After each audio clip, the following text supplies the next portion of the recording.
ज्योति जी हैं गुरुदेव लखीमपुर खीरी से। आपका प्रश्न है, यदि हम दर्शन करने जाएं किसी मंदिर में या किसी गुरुदेव भगवान के, वो दर्शन ना हो पाए तो हमें क्या समझना चाहिए। प्रथम जी हैं रोपर पंजाब से, बोलते हैं गुरुजी मेरी सोच बहुत नकारात्मक है। मैं छोटी सी समस्या में भी बहुत तनाव ले लेता हूँ, मैं इससे कैसे निपट सकता हूँ। विनय प्रताप सिंह जी एटा उत्तर प्रदेश से हैं। इनका प्रश्न है, गुरुदेव जीवन दुखालय है या सुखालय। प्रश्न से प्रेरणा तक ये एक दिव्य अवधि है जब हम अपने जीवन में उठ रहे प्रश्नों के उत्तर पाकर अंधकार से उजाले की तरफ गमन करते हैं। समस्या का समाधान पाते हैं। ये जीवन न सुखालय है न दुखालय है, आनंदालय है। सुख और दुख पहिए की तरह हैं। आपने पढ़ा भी है, सुना भी है, बहुत सारे चैनल आप देखते रहते हैं। संतों की वाणी, व्हाट्सएप यूनिवर्सिटी, फेसबुक की यूनिवर्सिटी, ये सब चलती रहती है। उसमें सुखालय या दुखालय एक नहीं हो सकता कभी भी। लेफ्ट शब्द तभी आएगा जब राइट होगा। आकाश पाताल, ये सब द्वंद्व की दुनिया है, राग द्वेष। वैसे ही सुख और दुख दोनों ही जीवन में रहते हैं। आज तक ऐसा कोई मनुष्य नहीं हुआ जिसके जीवन में केवल दुख हो, और आज तक ऐसा कोई मनुष्य नहीं हुआ जिसके जीवन में केवल सुख हो। प्रहलाद, ध्रुव, मीरा, भगवान श्री राम, भगवान श्री कृष्ण, हनुमान जी, महाराणा प्रताप, शिवाजी, भगत सिंह, चंद्रशेखर आज़ाद, कितनों के नाम लोगे। यहाँ अवतार भी आते हैं तो उन्हें भी दुख होता है।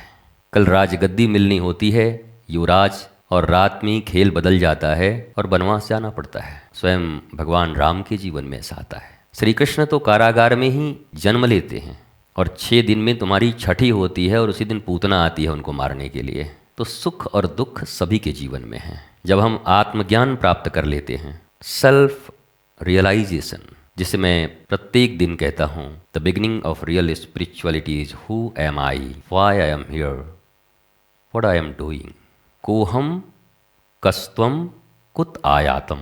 मैं कौन हूँ, कस्त्वम तुम कौन हो, कहाँ आया हूँ, क्या करना था, क्या कर रहा हूँ। इतने ही तो प्रश्न है। क्योंकि 70-80 साल में हम सबके गुब्बारे फूटने वाले हैं। बर्थडे में जैसे गुब्बारे लगते हैं ना, लगाते हैं ना, बच्चों के बर्थडे में खूब बड़े बड़े ऐसे लाल पीले नीले हरे, और दूसरे दिन फट फुट फूट जाते हैं सब। हम सब भी वही हैं। वो 8 घंटे में फूटता है, हम 80 साल में फूटेंगे। वो सब ठीक ठाक रहा तब, कैंसर न हुआ तब, कोरोना में बच गए तब, एक्सीडेंट में बच गए तब, सुसाइड न किया तब, नहीं तो कभी भी फूट जाओगे। तो सुख और दुख सबके जीवन में है। हमें इसे आनंद में परिवर्तित करना है, क्योंकि आनंद हमारा सहज स्वभाव है। ईश्वर अंश जीव अविनाशी, चेतन अमल सहज सुखराशि। हम उनके अंश हैं और वो परमानंद हैं, चिदानंद हैं। इसलिए हम भी आनंद ही हैं। इसीलिए हमने अपने धाम का नाम श्री आनंदम धाम रखा था। न सुख न दुख, यहाँ आनंद ही आनंद है। हम सबको यहाँ आनंद है। तो सुख दुख नहीं, आनंदालय। हमारे यहाँ एक मासिक पत्रिका निकलती थी, पता नहीं अब निकलती कि नहीं, पता करना। उसका नाम ही था आनंदालय। न सुखालय न दुखालय, आनंदालय। कोई प्रति निकलती हो तो इनको देना, और बंद हो गई हो तो कोई पुरानी प्रति दे देना। उसको पढ़ के उनके जीवन में आनंद आ जाएगा। तीसरा प्रश्न है, मैं किसी मंदिर में जाऊं या किसी आश्रम में जाऊं महापुरुष के दर्शन करने, पट बंद हो जाए और उनके दर्शन न हो तब। मैं एयरपोर्ट जाऊं और मेरा प्लेन टेक ऑफ हो जाए तब। इसका अर्थ ये है कि हम समय से नहीं गए। पहला तो ये है। व्यवहारिक पक्ष में आइए। व्यवहारिक पक्ष क्या है? ट्रेन 3:35 पर जाने वाली थी, हम 3:45 पर पहुंच के प्रश्न पूछ रहे हैं कि गुरुजी, अगर स्टेशन पहुंचने पर भी ट्रेन छूट जाए तो मनुष्य को क्या करना चाहिए? बस मनुष्य को 15 मिनट पहले आना चाहिए। तो दर्शन अगर इस कारण न हुआ कि तुम समय से न जा पाए, तो तुम समय से जाना। मंदिरों के अपने समय होते हैं, गुरुद्वारों के अर्थात आश्रमों के अपने समय होते हैं। समयानुकूल वहाँ की व्यवस्था के अनुरूप आप प्रयत्न करना। हो सकता है कभी न भी हो, जाओ और फिर भी न हो। बोला आज गुरुजी अस्वस्थ हैं, दर्शन नहीं होगा, तो अब उसे दुर्भाग्य मत मानना। अब ये भी तुम्हारे प्रेम की पहचान ही है कि सचमुच जरूरत थी या बस ऐसे ही घूमते ढूंढते आ गए थे कि मिल गए तो ठीक है, नहीं तो आ गए तो वेलकम, चले गए तो भीड़ कम। अगर ये सिद्धांत है, वरना आप जरा देखो मीरा को। मीरा बचपन से कृष्ण के पीछे पड़ी, रोती रही, और फिर 42 वर्ष की उम्र में गुरु पाया मीरा ने। और जब गुरु पाई तो ऐसे गुरु के पीछे, गुरु दीक्षा देने को भी तैयार नहीं थे। अरे रे हम तुम नहीं देंगे भाई, तुम तो महारानी हो, मेड़ता की हो, हम कहाँ से देंगे। तो पीछे ही पड़ गई, गुरुजी देना ही पड़ेगा, हम तो आप ही को गुरु मानेंगे। और जब गुरु से मिलन हुआ, दीक्षा हुई, तो मीरा ने कितना सुंदर पद गाया, आपने सुना होगा। पायो जी मैंने नाम रतन धन पायो, वस्तु अमोलक दीन मेरे सतगुरु ने। मीरा को जब हम याद करते हैं तो समझ आता है केवल कृष्ण, मीरा और कृष्ण, गुरु शब्द ही नहीं आता बीच में। तो लगता है मीरा को भी अधूरा जानते हैं, हम सबरी को भी अधूरा जानते हैं। सबरी और राम, तो गुरु कहाँ गए? मतंग। वो सबरी तो जिस दिन मतंग ऋषि इस धराधाम को छोड़कर जा रहे थे, सबरी ने उसी समय कहा मैं एक क्षण पृथ्वी पर नहीं रहूंगी, मुझे अभी जाना है। और वो दौड़ी थी सरोवर की तरफ कि मुझे रहना ही नहीं इस पृथ्वी पर, जब मेरे गुरु नहीं तो मैं क्यों। तो गुरुदेव ने कहा था तुम चाहती हो ना कि मेरा बहुत नाम हो, तो कौन शिष्य नहीं चाहेगा कि उनके गुरु का और नाम हो। बोला हाँ ये तो चाहती हूँ। तो बोला मेरे कहने से बेटी तो रुक जा, यहाँ आसपास के जितने संत हैं ना, उन्होंने तेरे गुरु का अपमान किया है ना, मतंग ऋषि का लोगों ने बड़ा अपमान किया था सबरी को लेकर। सबरी को रखते हैं, जरूर कुछ गड़बड़ है, बताओ ऐसे कोई शिष्या बनाता है? ये महात्मा जंगल में रह के क्या कर रहा है? तुम क्या सोचते आज ही मीडिया में होता है ये सब? तब भी था। मतंग और सबरी को लेकर के आसपास के ऋषियों ने, और सबरी की जाति को लेकर के, सबर जाति को लेकर के मतंग को बहुत परेशान किया था, बहुत ज़्यादा। तो मतंग ऋषि चुपचाप रहते थे। कहा बेटी जितनी बदनामी हुई है उसको सुंदर नाम में बदलना चाहती है? बोला गुरुदेव मैं तो प्राण भी देने को राजी हूँ इसके लिए। बोला बस ठहर जा कुछ दिन। बोला उससे क्या होगा?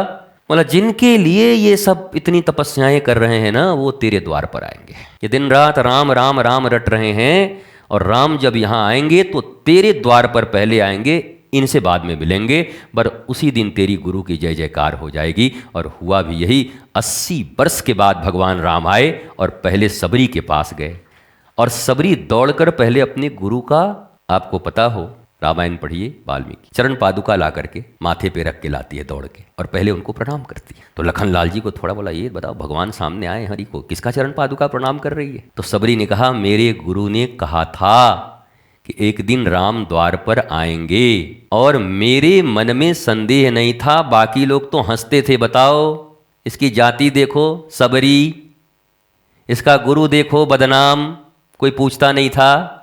और राम आएंगे तो इसके द्वार पर आएंगे पहले। हम इतने वर्ष से तपस्या कर रहे हैं, हम फला बाबा जी हैं, हम फला महात्मा हैं, हमने इतना नाम कर लिया है, हमने इतना जप कर लिया है, हमने इतने तप कर लिए हैं, पर हुआ क्या? भगवान आए तो पहले सबरी के द्वार पर आए। ऐसा नहीं कि एक गुरु ही शिष्य को यश मान प्रतिष्ठा और नाम देते हैं। अगर शिष्य सच्चा हो तो अपने गुरु का नाम रोशन कर सकता है, उनको प्रतिष्ठा दे सकता है, जैसे सबरी ने मतंग को दिया। शिष्य भी सच्चा होना चाहिए। तो सबरी, मीरा, इन सब के जीवन में गुरु का प्रमुख स्थान है। तो बेटी जिसने भी ये प्रश्न लिखा है, पहली बात तो एयरपोर्ट वाली बात है, समय से जाना, और उसके बाद भी न हो तो सबरी की तरह प्रतीक्षा करना। आज नहीं हुआ तो कोई बात नहीं, कल कहाँ जाओगे? कल नहीं हुआ तो कोई बात नहीं, परसों कहाँ जाओगे? इस प्रकार के भाव जब हों तो हरि को और गुरु को दर्शन देना ही पड़ता है। आप सब स्वस्थ रहिए, आनंदित रहिए, मस्त रहिए, भगवान के गुणों का स्मरण किया करिए, भगवान के जो अच्छे अच्छे कर्म हैं, लीलाएं हैं, उनको याद किया करिए।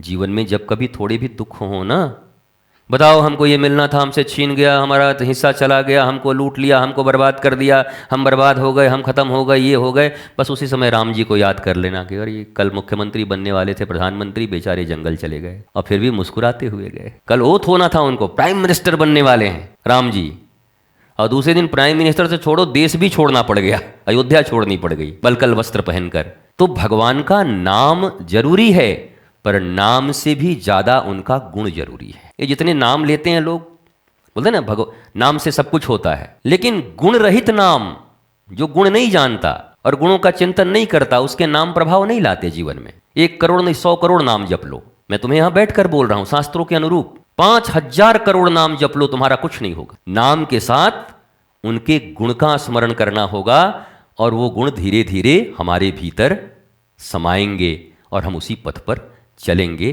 तब नाम प्रभावी होता है। और नाम अगर मशीन जैसा हो गया तो मामला गड़बड़ हो जाएगा कि केवल नाम बस लेंगे, बाकी कहीं चलता रहे, ऐसे ले रहे हैं सीताराम सीताराम सीताराम सीताराम। ये तरबूज कितने का? सीताराम सीताराम सीताराम। 12 रुपया का, 10 में देते तो बड़ा अच्छा होता। सीताराम सीताराम सीताराम सीताराम। इसको कैसे ठगूं? सीताराम सीताराम सीताराम। अच्छा वो आदमी आया है, इससे कैसे घूस ले लूं? सीताराम सीताराम सीताराम सीताराम। अपने दुकान में क्या मिलावट करूं? सीताराम सीताराम सीताराम। क्या होगा तुम्हारा? बोलो सीताराम, क्या होगा? तो नाम के साथ गुण जरूरी है, उनके गुणों का चिंतन जरूरी है। राम कहते ही जीवन में बड़े से बड़े दुख सहने का सामर्थ्य मनुष्य के भीतर आ जाता है। कृष्ण कहते ही बड़े से बड़े दुखों को सहने का सामर्थ्य आ जाता है। तो नाम जप इस प्रकार से करना।